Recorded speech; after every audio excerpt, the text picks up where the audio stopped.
Now, finally, number 15, absence of evidence flaws. And so that's saying that because we have failed to provide evidence or failed to learn the evidence doesn't mean that the evidence doesn't exist. It's possible that we don't have complete information at this particular moment in time, but we may gain that information in the future, or we may simply have not spoken or stated or learned that information quite just yet.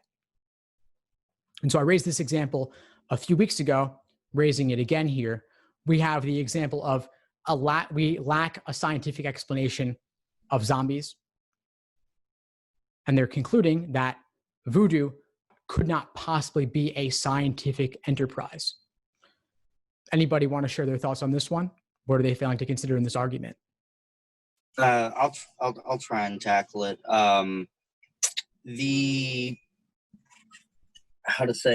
It's saying that just because we can't prove X, therefore the opposite must be true.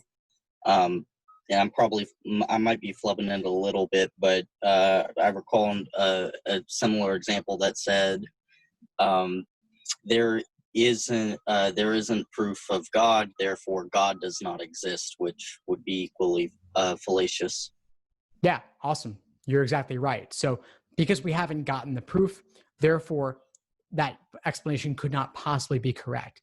Maybe our information and knowledge is simply incomplete at this particular moment in time, which is probably true of a lot of things, because if you look at the past, we've never had complete information yet.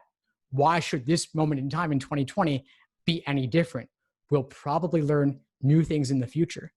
And so we have to keep the door open to new information and not be too confident in our understanding being complete at any one moment in time. And that's actually a really good idea for the LSAT in general, which is to remain humble and realize that there's only so much that you can conclude, only so many inferences you can derive on the basis of very limited information. And people typically on the LSAT, they make the mistake of assuming too much, of being too confident.